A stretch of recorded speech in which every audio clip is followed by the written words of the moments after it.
오늘 우리에게 주시는 하나님 말씀은 누가복음 11장 27절부터 36절까지 말씀입니다. 이 말씀을 하실 때에 무리 중에서 한 여자가 음성을 높여 이르되 당신을 뵌 태와 당신을 먹인 젖이 복이 있나이다 하니, 예수께서 이르시되 오히려 하나님의 말씀을 듣고 지키는 자가 복이 있느니라 하시니라. 무리가 모였을 때에 예수께서 말씀하시되 이 세대는 악한 세대라.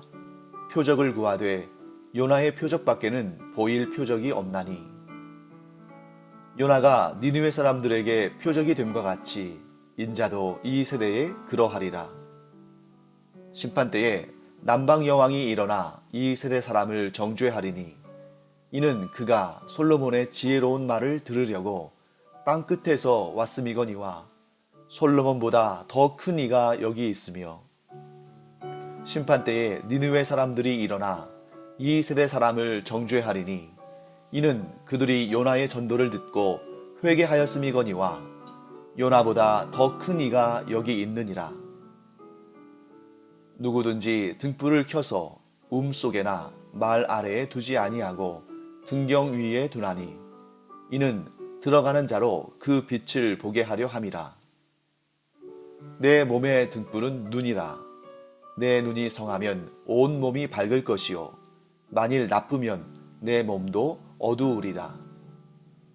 그러므로 내 속에 있는 빛이 어둡지 아니한가 보라. 내 온 몸이 밝아 조금도 어두운 데가 없으면 등불의 빛이 너를 비출 때와 같이 온전히 밝으리라 하시니라. 동서고금을 막론하고 사람들이 가지고 있는 비슷한 생각들이 있습니다. 그 중에 하나가 잘 태어나야 한다. 좋은 환경, 좋은 가정에서 태어나는 것이 복이다 하는 그런 생각은 아마 거의 모든 사람들이 다 가지고 있는 생각일 것입니다. 왜 그러냐면 이 세상은 태어날 때부터 결코 공평하지 않습니다. 이 세상에는 많은 사람들이 부유하고 또 좋은 가문에, 또 권력 있는 가문에 태어나는 사람들도 있지만, 그보다 훨씬 더 많은 사람들이 가난하고 또 꿈을 펼치기에 어려운 그런 환경, 또 여러 가지 역경과 고난을 갖춘 그런 상황 가운데에서 태어나는 경우들이 있는 것입니다. 그래서 어떤 사람은 태어날 때부터 태어나 보니까 왕궁이고, 그래서 어린 아기 때부터 극진한 보호를 받고 부족한 것이 전혀 없고 하고 싶은 것 마음대로 하면서 살아가는 사람도 있는 것이고, 또 어떤 사람은 가난한 환경에서 태어나기도 하고 장애를 입고 태어나기도 하고, 그래서 늘 쪼들리고 꿈도 펼칠 수 없는, 꿈조차 제대로 꿀 수 없는 그러한 환경 가운데 좀 힘들게 살아가는 그런 사람들도 있습니다. 그래서 사람들은 이 세상에 태어날 때부터 자기 복은 자기가 가지고 태어난다, 이런 말들을 하죠. 그리고 어떤 환경, 어떤 가정에서 태어나느냐가 그 사람의 인생을 거의 결정한다, 이런 생각을 가지고도 있습니다. 그래서 얼마 전부터 우리 입에 그냥 너무 자연스럽게 오르내리는 그런 말들이 있죠. 흙수저냐, 금수저냐, 심지어는 다이아몬드 수저냐. 그래서 어렸을 때 어떤 수저를 물고 태어나냐, 이것이 인생의 향방을 결정한다, 이런 생각들을 많이 합니다. 오늘 예수님의 말씀을 듣던 한 여인이 음성을 높여 이렇게 말했습니다. 그러니까 여인이 음성을 높여서 말했다는 것은 이 여인이 정말 그렇게 생각한다는 거예요. 왜냐하면 여인이 이 사람들 앞에서 말하기가 그렇게 쉬운 시대가 아니었을 텐데, 이 시대가 2000년 전에 이스라엘이, 그럼에도 불구하고 큰 소리로 외쳤다는 것은 정말 감동받고 정말 그렇다 하는 것을 정말 외치지 않으면 정말 답답할 정도로, 그래서 내가 이 말을 꼭 해야겠다 하는 그런 마음으로 이렇게 말했습니다. 당신을 뵌 태와 당신을 먹인 젖이 복이 있나이다. 자, 예수님께 당신을 뵌 태, 당신을 먹인 젖이라고 말한다면 누구를 말하는 겁니까? 네, 마리아를 말하는 거죠. 마리아가 복되다 이렇게 말하는 것입니다. 아마 이런 의도로 말했겠죠.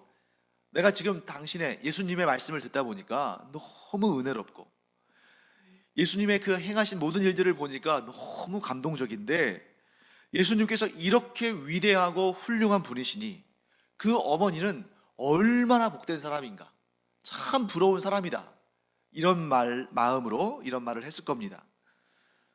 또 한편으로 달리 말하면 당신이 그렇게 복된 여인에게서 태어났으니 이렇게 위대한 사역을 하는 것이다 하는 그런 마음도 담겨 있을 것입니다. 아마 이런 생각은 이 유대인들, 이스라엘 사람들의 뿌리 깊은 혈통주의와도 연관이 될 겁니다. 자, 혈통주의. 이스라엘 사람들은 이런 세계관을 가지고 있는데 그것이 뭐냐면 아브라함의 후손.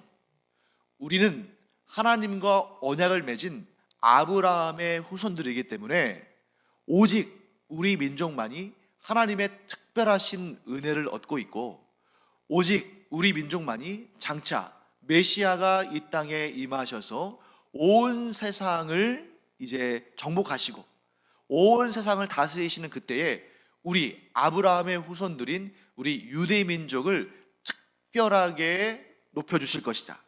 이런 생각들을 이 유대인들은 다 가지고 있었습니다. 그래서 그들은 할례라는 것을 굉장히 의미 있게 생각했고 또 자랑했죠. 왜냐하면 이 할례라는 것이 자신들이 아브라함의 후손들, 하나님과 언약을 맺은 유일한 민족이라는 표식이 되기 때문에 그것을 자랑했던 것입니다. 이런 혈통주의와 어떻게 보면 일종의 약간 운명론적인 거죠. 이런 사고방식에 사로잡혀 있던 이 여인의 말에 예수님은 이렇게 대답하십니다. 오히려 하나님의 말씀을 듣고 지키는 자가 복이 있느니라. 이 여인은 혈통에 복이 있다. 예수님께서 이렇게 위대한 사역을 하시는 걸 보니까 그 조상 때부터 참 이 가문이 복받은 가문이고 참 하나님께서 존귀하게 여기시는 가문이다 이렇게 생각했지만 예수님은 그것이 아니라 오히려 하나님의 말씀을 듣고 그 말씀을 지키는 자가 복이 있는 것이다 라고 말씀하셨습니다. 사람이 어떤 환경 가운데서 태어날 것인지는 자신이 선택할 수 없습니다. 아무리 똑똑하고 아무리 의지가 강한 사람이라 할지라도 내가 어떠한 가문 가운데 태어나겠다고 그렇게 결정할 수 있는 것이 아니죠. 또한 자기의 혈통을 자신의 의지로 바꿀 수 있는 것도 아닙니다. 자기 자신이 그 가문을 일으킬 수는 있을지 모르지만 그렇다고 해서 자기의 가문과 혈통을 바꿀 수 있는 것은 아니죠. 내 의지와는 관계없이 우리가 다 이해할 수 없지만 하나님의 뜻 가운데에 정해진 것입니다. 그런데 어떤 사람은 자기가 선택하지 않은 그것, 곧 뭐 혈통이든 뭐 가문이든 자기가 선택하지 않았고 선택할 수도 없었던 그 일로 인해서 신세 타령하고 팔자 타령하다가 소중한 인생을 허비해 버리는 사람들이 많습니다.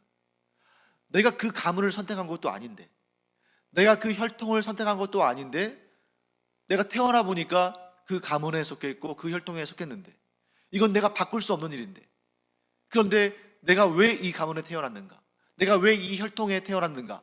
내가 바꿀 수도 없는 그 일을 가지고 원망하고 불평하고 한탄하다가 그 소중한 시간들을 그냥 허비하고 낭비하는 경우들이 얼마나 많이 있는가? 그리고 이 일이 얼마나 안타까운 일인가 하는 것을 우리가 보게 되는 것이죠. 하지만 내 혈통, 내 가문, 내가 선택할 수 있는 거 아니지만 그러나 어떠한 열악한 환경과 상황 가운데 태어났다 할지라도 우리가 할 수 있는 일이 있습니다. 내 의지로 할 수 있는 일이 있어요. 그것은 바로 하나님의 말씀을 듣고 지키는 일입니다. 뭐 가난한 사람이나 부유한 사람이나 좋은 가문에서 태어났거나 그렇지 않고 아무도 알아주지 않는 가문에서 태어났거나 권력이 있거나 없거나 건강하거나 건강하지 않거나 관계없이 내 자신의 의지만 있으면 하나님의 말씀을 듣고 그 말씀을 실천하며 살 수 있는 것입니다. 물론 기독교인의 가문에서 태어나면 상대적으로 예수 그리스도를 구주로 영접하고 하나님의 말씀을 듣고 그 말씀에 순종함으로 실천하는 그러할 가능성이, 그러할 기회가 더 커지긴 하겠죠. 하지만 우리는 분명히 압니다. 그 부모가 신앙생활을 잘한다고 해서 자동적으로 저절로 그 자녀들이 신앙생활을 잘하는 것은 아닙니다. 그 부모에게서 나온 혈통이지만 그러나 전적으로 믿음을 갖는 일은 그 부모의 신앙 때문에 저절로 이루어지는 것은 아니다 하는 것을 우리가 알 수 있습니다. 물론 그 부모가 간절히 기도하고 또한 신앙교육을 잘 시키면 그럴 확률은 커지고 가능성은 커지지만 그렇다고 해서 부모의 신앙이 곧 자녀의 신앙이 되는 것은 아닙니다. 만일 타고난 복이 하나님의 말씀을 듣고 지키는 것보다 더 큰 복이라면 예수님은 이렇게 말씀하지 않으셨을 거예요. 오히려 하나님의 말씀을 듣고 지키는 것이 복이다. 하나님의 말씀을 듣고 지키는 자가 복이 있는 자다. 이렇게 말씀하지 않으셨을 거예요. 하지만 예수님은 분명히 우리에게 말씀하십니다. 물론 사람마다 타고난 복들이 있죠. 선택할 수 없는 타고난 복들.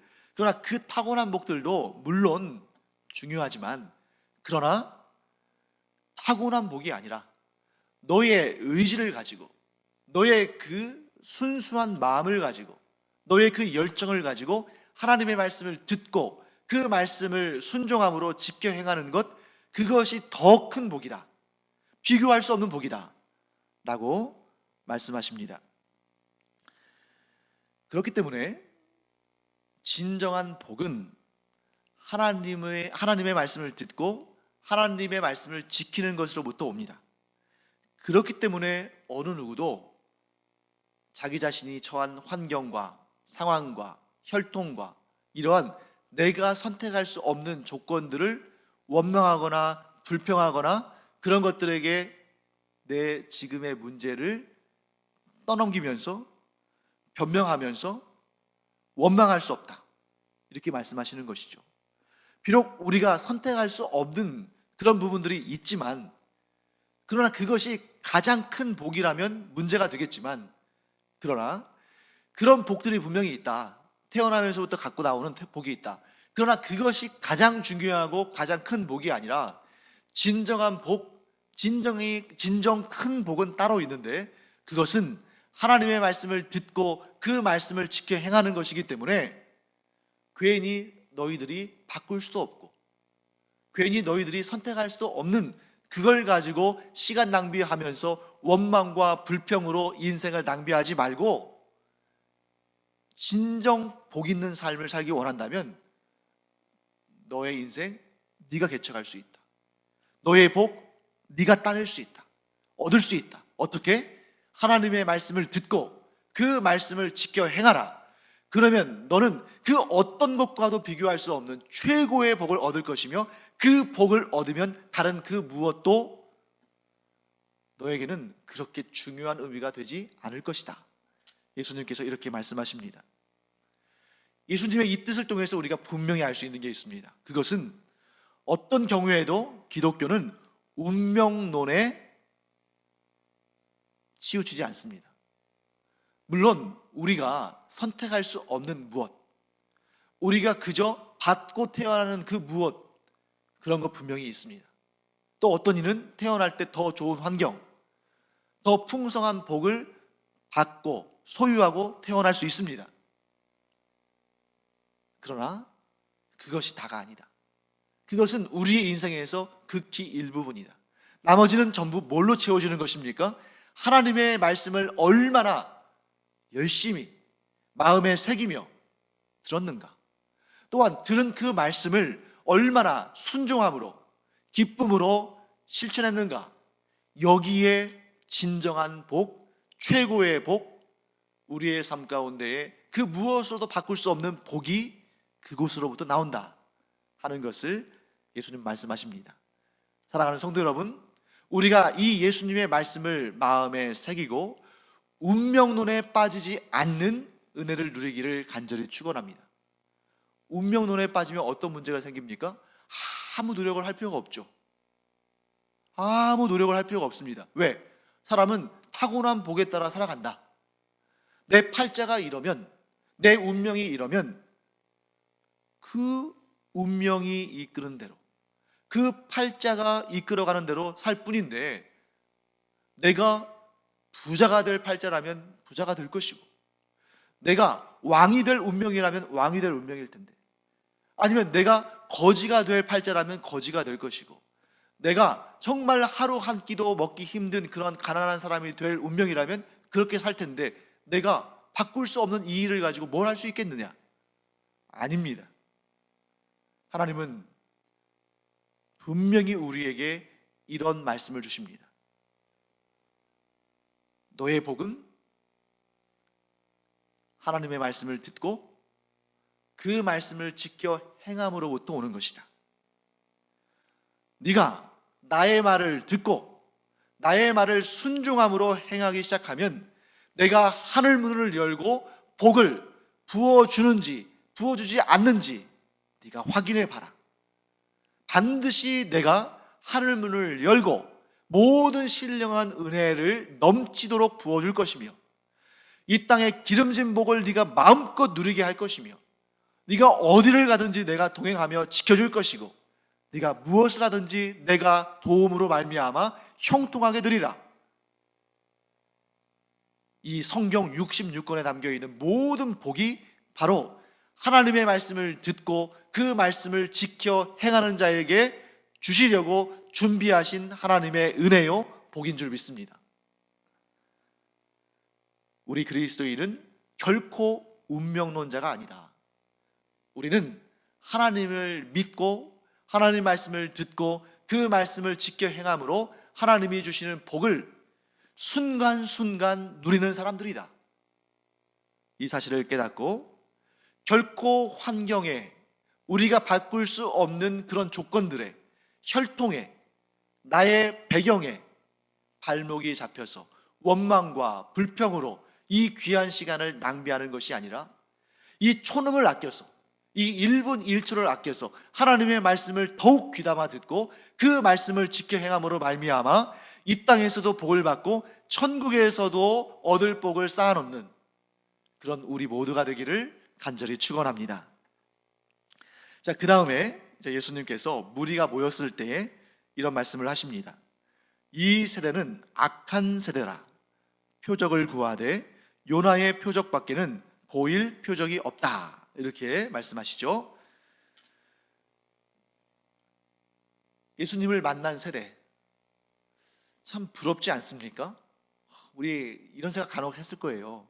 내가 2000년 전에 그 이스라엘에서 태어났으면 예수님을 내가 내 눈으로 직접 볼 수 있었을 텐데, 그리고 예수님의 손도 만져볼 수도 있었을 것이고, 예수님의 육성도 내가 들어볼 수 있었을 텐데, 그리고 예수님께서 십자가에 달려 돌아가시는 그 순간을 찾아가서 그때 예수님의 모습도 보고, 예수님이 부활하시는 그 무덤 앞에서 기다리고 있다가 부활하신 예수님도 만나보고, 예수님이 승천하시는 그곳에 가서 예수님이 승천하시는 모습, 곧 하늘로 들려 올라가시는 그 모습도 볼 수 있었을 텐데,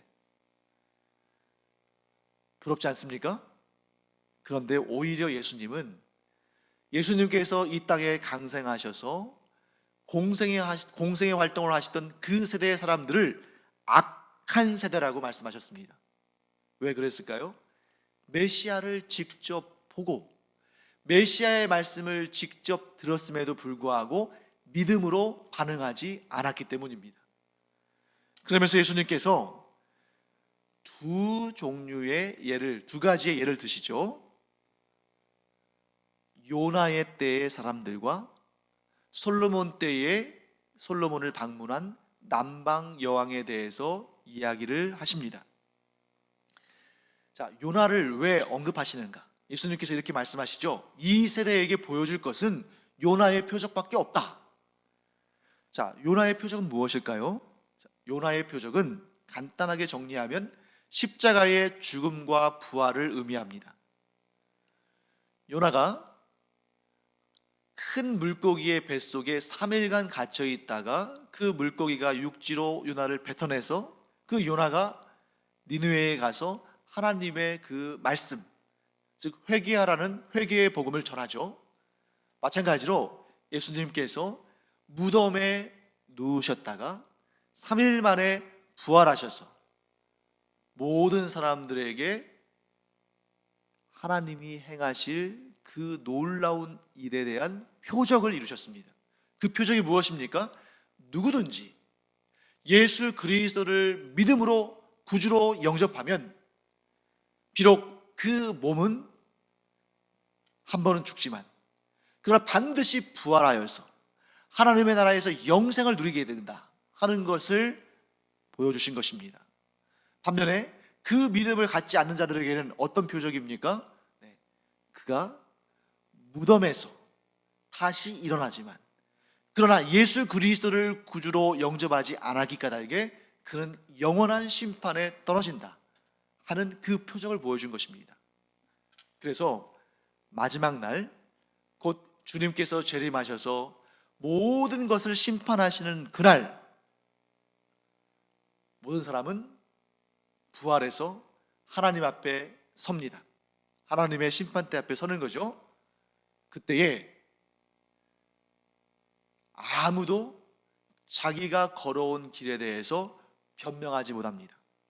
하나님, 저는 복음이라는 것이 뭔지 몰랐습니다. 만일 제가 알았더라면 제가 그래서 하나님 말씀을 듣고 하나님을 믿는 믿음으로 반응했을 텐데 제가 몰라서 예수님이 메시아인 줄 모르고 제가 믿지 않아서 이렇게 됐는데 하나님 한 번만 봐주십시오. 이렇게 변명할 수 없다는 것입니다.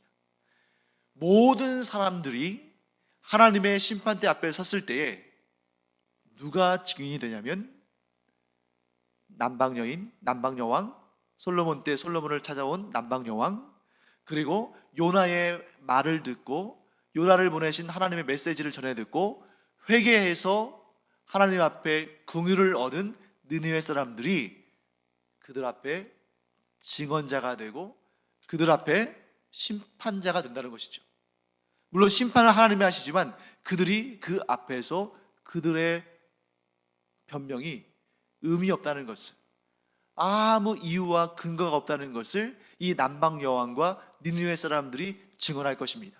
왜 그렇습니까? 비록 이 남방 여왕은 이방인이었지만 하나님의 말씀을 듣기를 간절히 원해서 솔로몬을 찾아와서 솔로몬이 전해주는 지혜의 말씀, 곧 하나님이 주신 하나님의 메시지를 전해 들었다는 것이죠. 한 나라의 여왕이 그 먼 길을 거슬러 와서 솔로몬을 찾아와서 하나님이 주신 지혜의 말씀을 들을 정도로 그렇게 열심을 품었습니다. 또한 니느웨 사람들은 그토록 많은 죄악을 지어서 하나님께서 심판하시고자 하셔서 심판의 직전까지 갔지만 그때 하나님께서 한 번 더 기회를 주셨어. 표적으로, 즉 하나님의 심판이 임박했다는 표적으로 요나를 보내셨을 때 그 요나의 말을 듣고 그들이 뉘우쳐서 그 임박한 진노의 심판을 피했습니다. 그런 역사적인 증인들이 그 앞에 딱 서 있는 거예요. 그러니 예수 그리스도를 구주로 영접하지 않은 그 악한 세대는 변명할 수가 없는 것입니다. 그들에 비해서 얼마나 좋은 조건이었습니까? 메시아가 자신들의 혈통 가운데 나셨고 또한 자신들이 보는 앞에서 기적을 행하시고 메시아의 표적들을 보여주셨고 천국 복음을 선포하셨고 때로는 칭찬하시고 때로는 책망하시면서 그들이 돌이켜 하나님의 말씀을 듣고 그 뜻대로 행하도록 예수님께서 직접 그들 앞에서 말씀하시고 표적을 보이셨는데 그들은 반응을 보이지 않았습니다. 아니, 오히려 메시아를 배척하고 사탄의 세력과 결합해서 하나님의 아들 메시아를 십자가에 달아 죽이라고 외쳤습니다. 저 멀리 하나님의 말씀을 너무 사모해서 그 먼 길을 마다하지 아니하고 와서 솔로몬 왕에게 하나님의 말씀을, 하나님이 주신 지혜를 들었던 이 스바 여왕, 즉 남방 여왕, 또한 그 죄악이 너무너무 가득 찼지만 하나님께서 요나를 보내셨을 때에 그 말씀을 듣고 회개하고 하나님의 은총을 얻었던 니느웨 사람들, 이런 사람들도 있는데, 사랑하는 성도 여러분, 우리가 예수 그리스도를 구주로 영접한 것은 정말 우리의 인생 가운데 최고의 복입니다. 이 최고의 복을 받은 우리가 더욱더 하나님의 말씀을 마음속 깊이 소망함으로 듣고, 또한 우리의 모든 힘과 정성과 뜻을 다해서 그 말씀에 순종하고 실천하는 우리가 되기를 간절히 축원합니다. 우리가 얼마나 좋은 여건 가운데 신앙생활을 합니까? 그런데 우리가 이 이스라엘 사람들처럼 그 최고의 조건 가운데 오히려 주님을 배척하는, 주님을 멀리 떠난 그런 삶을 우리가 사는 것이 아니라, 우리는 이런 좋은 신앙생활의 여건을 주신 하나님께 감사하면서 더 열심히 하나님 말씀 듣고 또한 실천하는 복된 우리 성도들 되기를 간절히 축원합니다. 자, 그 다음에 이제 마지막으로 등불에 관한 말씀을 하십니다. 예수님께서는 우리를 자주 등불에 비유하시죠. 등불 무엇인가 하면 복음의 빛입니다. 이 복음의 빛을 비추어서 사람들이 하나님께서 원하시는 길을 갈 수 있도록 그 길을 예비하는 것, 이것이 바로 등불이죠. 하나님께서 우리를 그런 등불로 삼으셔서 우리를 통해서 아직 구원에 이르지 못한 사람들이 우리가 비추는 빛을 통해서 예수 그리스도께로 나아오고 구주로 영접하고 구원받도록 하시는 일, 그 일을 우리를 통해서 하기를 원하십니다. 그래서 우리는 등불입니다. 길을 비춰주는 등불입니다. 그런데 예수님께서 한 가지를 더 우리에게 말씀하십니다. 뭐라고 말씀하시냐면, 자, 여기에서 눈이 밝으면 온몸이 밝다 라고 말씀하실 때 우리 육신의 눈을 말씀하시는 것이 아니겠죠. 이 비유에서 눈은 바로 우리의 영의 눈입니다. 즉 우리가 하나님께로부터 등불로 부르심을 받았는데 우리의 빛이 밝은 빛인지 아니면 우리의 빛이 어두운 빛인지, 그것은 무엇을 통해서 결정이 되냐면 우리의 영혼, 우리 안에 있는 영이 과연 지금 하나님을 밝히 보고 있는가, 아니면 하나님으로부터 멀어져서 어둡고 침침하게 어렴풋이 보고 있는가. 만일 우리가 하나님을 더 가까이 함으로, 하나님 말씀을 더 기쁨으로 받아들이고 더 열심히 듣고 하나님의 말씀대로 순종하며 지켜 행하면 우리의 영의 눈이 밝아져서 하나님을 온전히 바라보고, 그러면 우리가 밝은 빛을 비추는 자들이 되고, 그래서 이 세상의 어둠 가운데 있는 자들이 우리의 밝은 빛을 보고 생명의 길로 나아갈 수 있는데, 만일 우리와 하나님과의 관계가 멀어지는, 우리가 하나님의 말씀을 잘 듣지도 않고 그 말씀대로 행하며 살지도 않으면 하나님과의 관계가 멀어져서 우리의 빛이 어두워집니다.